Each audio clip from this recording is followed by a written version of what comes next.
العالمین الصلاۃ والسلام علی رسول الکریم قال اللہ تعالی فی القرآن المجید والفرقان الحمید واعتصموا بحبل اللہ جميعا ولا تفرقوا۔ اللہ تعالیٰ سورہ آل عمران میں ارشاد فرماتا ہے سب مل کر اللہ کی رسی کو مضبوطی سے پکڑ لو اور آپس میں تفرقے میں نہ پڑو۔ عزیز ساتھیوں، یہی پیغام ہم لے کے آئے ہیں کہ آج ہم دیکھتے ہیں کہ ملت اسلامیہ پوری دنیا کے اندر الگ الگ الگ دھڑوں میں بٹی ہوئی، تو ہم یہ دیکھتے ہیں کہ دنیا کے اندر بہت ساری طاقتیں جو مسلمانوں کے خلاف یکجا ہو رہی ہیں۔ ہم نے دیکھا کہ ابھی کس طرح ایران کے مذہبی رہنما کو میزائل کے ذریعے پوری ان کی قیادت کو ختم کر دیا گیا۔ اسی طرح ہم اس ملک عزیز میں بھی دیکھتے ہیں کہ ملت اسلامیہ کے خلاف بہت ساری سازشیں ہو رہی ہیں۔ ابھی آپ دیکھ رہے ہیں کہ SIR لایا جا رہا ہے۔ SIR کیا ہے؟ SIR کے ذریعے یہ چاہتے ہیں کہ بہت بڑی تعداد میں مائنورٹیز کے یہاں پر تو نام کاٹ دیے جائے ووٹر لسٹ میں سے، اور پھر وہ جو NRC لانے کی انہوں نے کوشش کی تھی جس کا ہم نے احتجاج کیا تھا، تو اس کو اب یہ دوسرے راستے سے لا رہے ہیں۔ NRC کے بازو رکھ دیے انہوں نے۔ اب انہوں نے بنگال میں اور بہار میں بہت بڑی تعداد میں، کروڑوں کی تعداد میں انہوں نے لوگوں کے نام کاٹ دیے، اور اب تم ثابت کرتے بیٹھو تمہاری شہریت۔ تو اس کے لیے بھی ہم کو پریپیئر ہونا ہے، تیار ہونا ہے۔ آپ کی ذمہ داری ہے کہ 2002 کی لسٹ میں ہمارا نام ڈھونڈے، ہمارے والد کا، دادا دادی کا جو بلڈ ریلیشن ہے ان کا نام ڈھونڈے 2002 کی لسٹ میں، اس کو سمجھے کہ وہ انٹرنیٹ کی چیز کیسے کام کرتی ہے، اور پھر وہ نام ڈھونڈ کر BLO بھی معلوم کرنا ہے آپ کو۔ BLO یعنی بوتھ لیول آفیسر جو گورنمنٹ کا ہے، وہ بوتھ لیول آفیسر جو ہے اس کو اپنے میپنگ کروانا ہے۔ میپنگ کروا کر آپ کو وہ آدھا کام آپ کا وہاں پہ ہوگا۔ پھر اس کے بعد جو آپ کی نسل ہے، اگلی نسل جو 2002 میں 18 سال کی نہیں تھی، تو وہ پھر اپریل میں دوسرا مرحلہ آئے گا۔ پھر وہ نسل کو ڈاکومنٹ لنک کرنا پڑیں گے کہ صاحب یہ میپنگ میں ہمارے دادا کا نام ہے، یہ ہمارے ابا کا ہے، یہ ان کا بیٹا ہے۔ پھر آپ کو ایک لسٹ دی گئی ڈاکومنٹ کی، اور اس میں آدھار کارڈ کو آخری نمبر پہ رکھا گیا، اور پورا پاور اس کے اندر BLO کو دیا گیا ہے۔ تو کوشش یہ کرے کہ جو سازشیں چل رہی ہے اس کے اندر ہر کسی کو کام کرنے کی ضرورت ہے۔ اس کے اندر صرف ایسا نہیں کہ میری فیملی کا ہو گیا، آپ کے پڑوسیوں کا بھی نام آپ کو دیکھنا ہے کہ صاحب میرے پڑوسی کا کوئی نام تو نہیں چھوٹ جا رہا میپنگ۔ تو یہ ایسی سازشیں ہو رہی ہیں۔ اس کے بعد وہ لانے والے ڈی لمیٹیشن کیا ہے؟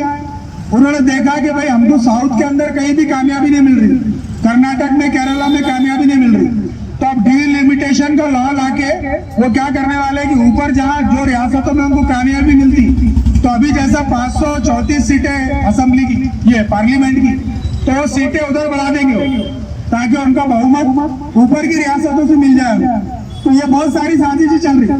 تو اب ہم کیا بے خبر ہیں، ہم اپنے کاروبار سے آتے ہیں اور اس کے بعد اپنے دوستوں میں بیٹھ جاتے ہیں، ہم کو فکر اس کی ہوتی نہیں۔ عام آدمی، ہر عام آدمی کو، ملت اسلامیہ کے ہر عام آدمی کو یہ سب چیزیں دیکھنا پڑے گی، اور اس میں یہ دیکھنا پڑے گا کہ میرا اپنا کنٹریبیوشن میں ذاتی طور پہ اس میں کیا کر سکتا ہوں۔ میں BLO کی مدد کروں گا، میں جو ہے تو یادی میں نام ڈھونڈوں گا میرے پڑوسیوں کے، میں میری گلی کے نام کم سے کم ڈھونڈ لوں گا۔ یہ سب کام کرنا ہے، یہ کوئی الیکشن کا کام نہیں ہے بھائیوں، میں کوئی الیکشن میں نہیں کھڑے ہوا ہوں یا کبھی کھڑے رہنے والا بھی نہیں ہوں۔ یہ کام ہماری شہریت کا ہے۔ میں آپ کو ڈر بھی پیدا نہیں کرنا چاہ رہا، اللہ تعالیٰ بہت بڑا ہے، لیکن یہ بہت ضروری کام ہے کہ ہماری شہریت کو بچایا جائے۔ تو ہم کو میپنگ کرنا ہے BLO کو پکڑ کے، سب سے پہلا کام۔ دوسرا جس مقصد سے ہم یہاں پہ آئے ہیں، یہ باتیں تو میں نے تمہید کے طور پر کہی آپ سے، ہمارا جو دوسرا مقصد ہے وہ یہ ہے کہ ہم ہماری جو تاریخ ہے اسلام کی، مسلمانوں کی جو تاریخ ہے، اس تاریخ سے ہم کو بہت کچھ سیکھنے کو ملتا ہے۔ آپ کو معلوم نہیں کہ 17 رمضان المبارک 2 ہجری کو، یعنی 2 ہجری یعنی اللہ کے رسول نے جب ہجرت کر لی مکہ سے، مکہ کے لوگوں نے اللہ کے رسول اور ان کے ساتھیوں پہ ظلم کیا، اس کے نتیجے میں اللہ کے رسول صلی اللہ علیہ وسلم نے ہجرت کی اللہ کے حکم سے، اور ہجرت کرنے کے بعد مدینہ میں پھر ایک طاقت بنے اللہ کے رسول صلی اللہ علیہ وسلم، اور انہوں نے وہاں پر اوس اور خزرج قبیلوں میں تبلیغ کی، اور اس کے نتیجے میں 313 کی فوج تیار ہوئی۔ مکہ کے لوگوں کو جب معلوم پڑا کہ ہم نے جس کو یہاں سے ہجرت کرنے پہ مجبور کر دیے تھے محمد صلی اللہ علیہ وسلم کو، مدینہ میں جا کر وہ ایک طاقت کا روپ لے رہے ہیں، وہ ایک پاور میں آ رہے ہیں، تو ان کو یہ بات ہضم نہیں ہوئی، اور انہوں نے کیا کیا، انہوں نے اپنے سرداروں کو और कहा कि देखो अगर ये वहाँ ताकत बन गए मोहम्मद सल्लल्लाहु अलैहि वसल्लम और उनके साथी, तो फिर हमारी खैर नहीं। ये जो हम मक्का के अंदर चिरागी जमा करते हैं, मक्का के अंदर उनका धंधा क्या था? मक्का के अंदर शिर्क और बुत परस्ती पे उनका पूरा इकोनॉमी डिपेंड। पूरे अरब से लोग आके वहाँ चिरागी डालते थे, और अल्लाह के रसूल क्या बोल रहे थे कि एक अल्लाह की बंदगी करो। अब एक अल्लाह की बंदगी करेंगे तो चिरागी बंद हो जाएगी, मक्का में जो चिरागी आती थी बंद हो जाएंगी। तो उन्होंने क्या किया कि मुट्ठी भर ताकत जो मदीना में है उसको खत्म करने का प्रोग्राम बनाया, और ये प्रोग्राम जब बन गया तो उन्होंने 1000 लोगों को लेकर गए। उनकी ताकत, उनके पास घोड़े थे, उनके पास तलवारें थी, उनके पास नेज़े थे, और ये अल्लाह के रसूल सल्लल्लाहु अलैहि वसल्लम के जो साथी थे, इनके पास न ढंग के हथियार थे न घोड़े थे, बस इनके पास अगर कुछ था तो वो तकवा था। वो तकवा क्या है? अल्लाह का खौफ, अल्लाह पे भरोसा, अल्लाह पे तवक्कल, और अल्लाह के रसूल मोहम्मद सल्लल्लाहु अलैहि वसल्लम की लीडरशिप। इसके अलावा कुछ भी नहीं था उनके पास। लेकिन उसके बावजूद अल्लाह के रसूल सल्लल्लाहु अलैहि वसल्लम ने वहाँ पर प्लानिंग की, और प्लानिंग करके बताया कि कैसा कैसा हमको सब बंदी करना है, पहले कौन रहेगा, फिर कौन रहेगा, और फिर कहा कि जब तक दुश्मन नजदीक नहीं आया तो तीर जाया नहीं करना, तीर वेस्ट नहीं करना, अपने पास कम है। तो प्लानिंग पूरी की, ऐसा नहीं करे कि अल्लाह के भरोसे पे कोई प्लानिंग ही नहीं करे। पूरी मंसूबा बंदी की, प्लानिंग की, और बहुत सलीके के साथ, डिसिप्लिन के साथ नजर किया। वहाँ पर एक कुएं पे कब्जा कर लिया। बहुत सारी प्लानिंग थी उसमें अल्लाह के रसूल की। जो दुनिया के जो बड़े बड़े स्कॉलर है, बड़े बड़े जो वार प्लानर है, वो अल्लाह के रसूल की तारीफ करने तो मजबूर है, काफिरों के मजबूर है कि साहब क्या प्लानिंग थी उनकी वो जगह। और उसके बाद फिर अल्लाह की मदद आती, फरिश्तों की मदद आती। जब अल्लाह पे तवक्कल हो जाता, प्लानिंग हो जाती, मंसूबा बंदी हो जाती, तो फिर अल्लाह की मदद भी आती। अल्लाह ताला ने उन 313 को 1000 के ऊपर जो है तो फतेह नसीब फरमाई, और ऐसी फतेह नसीब फरमाई कि जैसी जंग शुरू हुई तो ऐसा रुआब और ऐसा जलवा था साहबा का, वो जान पे खेल के ऐसा भिड़े वो कि थोड़ी देर के अंदर वो भागने लगे। 70 बड़े बड़े सरदार जो है, बड़े बड़े सरदार मक्का के उसके अंदर हलाक हुए, बड़े बड़े सरदार। और वहां पे उनको कुछ समझ में आया कि नहीं, और अल्लाह ताला ने फिर इस दिन को क्या कहा? यौमुल फुरकान, फर्क करने वाला दिन। जो थोड़े बहुत तो तजब्जुब में थे ना लोग कि भाई वाकई में ये नबी है कि नहीं, जिनका ईमान डगमग था, कभी इधर जा रहे थे कभी इधर जा रहे थे, उनको भी होश आ गया, अरे नहीं भाई ये तो वाकई में अल्लाह के नबी। तो ये फुरकान अल्लाह ताला ने उसको भी फुरकान कहा, और क्या कहा? शहर रमजान लजी उन्जिला फीहिल कुरान हुदल लिन्नास व बय्यिनातिन मिनल हुदा वल फुरकान, कि ये वो कि रमजान ये जो महीना है मैंने इसमें कुरान नाजिल करा। क्या है ये कुरान?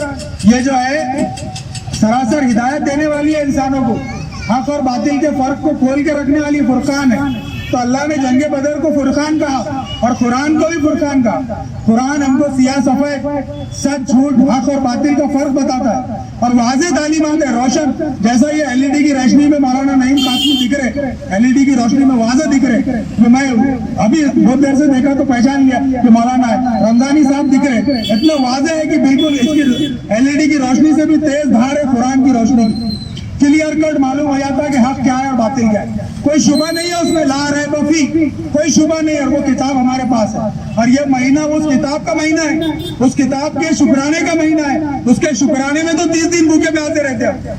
30 दिन जो भूखे प्यासे हैं, उस किताब नेमत के शुक्राने में ये शऊर पैदा करना पड़ेगा कि इस रमजान में उस कुरान को हमको कितना समझना है। जब हम ये समझेंगे, हमारी तारीफ को सूरह अनफाल के अंदर अल्लाह ने इसमें तबसरा फरमाया, इस पूरी जंग पे तबसरा फरमाया, और इसी तबसरे को हम एक इज्तिमा के जरिए हर साल रखते हैं। क्यों रखते हैं? कोई इलेक्शन पे वो नहीं रहता हो, वो इसलिए रखते हैं कि मुसलमानों को बार बार समझाया जाए कि मायूस मत हो हालात से मायूस नहीं होना है। जब तुम 313 थे और उधर 1000 से जब भी मदद आई, और आज भी आएंगी, शर्त यह है कि आप तक़वा हो, आपके अंदर अल्लाह का खौफ हो, आपकी आदत अतवार, आपकी जिंदगी मुसलमानों की हो। हम सिर्फ रस्मी मुसलमान न बन जाए कि साहब अब्दुल रहीम के घर में पैदा हो गया, मेरा नाम अब्दुल जब्बार रख दिया गया है। रस्मी मुसलमान नहीं, बल्कि शऊर के साथ मुसलमान बनना है। हम पूरी जिंदगी के अंदर इस्लाम को बरतना है। हमारी दावतें, हमारी शादियां, हमारे जो त्योहार है, हर चीज इस्लाम के मुताबिक, ताकि कोई गोदी मीडिया को हमारे ऊपर इल्जाम लगाने का मौका ना मिले। बड़े शर्म की बात है, कल एक वीडियो देख रहा था मैं, भतीजे ने मतलब एक दामाद ने, 2 भाया, एक के दामाद ने बुलेट लगा दिया गेट के सामने, सगे भाइयों का। तो वो चचा निकले, चचा ने बोले इन्हें बुलेट कैसा लगा रहा, हमको जगह परेशानी हुई। पूरा सीसीटीवी का वीडियो उस पर वायरल है सोशल मीडिया। चचा ने झगड़े करे, भतीजे को मारे, भतीजे ने चचा को मारा, पुलिस केस हुआ, बहुत वायरल है वो वीडियो मेरठ का। दूसरा वाकया हुआ ये कि एक मस्जिद के अंदर मिठाई बांटने में से खत्म कुरान पे मिठाई बांट रही थी, तो तू बांट रहा कैसे, मैं बांटने वाला था, और पूरी मस्जिद में झगड़े चले। अजीज साथियों, देखो दुनिया किधर जा रही है। और अगर हमारा ये हाल रहा कि हम आपस में इस तरह झगड़े करेंगे, आपस में एक दूसरे की अहमियत नहीं देंगे, आपस में एक दूसरे के कामों की प्रशंसा नहीं करेंगे, तो फिर हमको जो है तो दुनिया की कोई ताकत नहीं बचा सकती। तो हमको देखना है, हमको समझना है। अजीज साथियों, हम ये छोटी से ऐलान करने के लिए आए आपके पास कि जो जंग बदर हुई थी 17 रमजान को, उसका एक इज्तिमा रखा गया यूथ मूवमेंट की तरफ से। हर साल जो नौजवानों की तंजीम है यूथ मूवमेंट, ये नौजवान जो है हर साल रखते हैं। 2007 से ये इज्तिमा मुस्तकिल होता है। पहले नेहरू भवन में होता था, फिर इंपीरियल लॉन में हुआ, हज हाउस बन गया है तो हज हाउस में होता है। उसमें का मकसद क्या रहता, सिर्फ तकरीर सुनाना नहीं रहता, बल्कि वहाँ वो तकरीर सुनकर हमको ये होता है कि हमको अपनी जिंदगी पे गौर फिक्र का मौका मिलता है। अजीज साथियों, और इस इज्तिमा के अंदर जो है 6 मार्च को यानी 16वें रोजे की मगरिब में 17 रमजान शुरू हो जाती है। 16वें रोजे की मगरिब तो 17 रमजान शुरू हो जाती है 6 मार्च को। 6 मार्च को रात में 10 बजे, जुमा के दिन रात में 10 बजे हज हाउस के अंदर प्रोग्राम।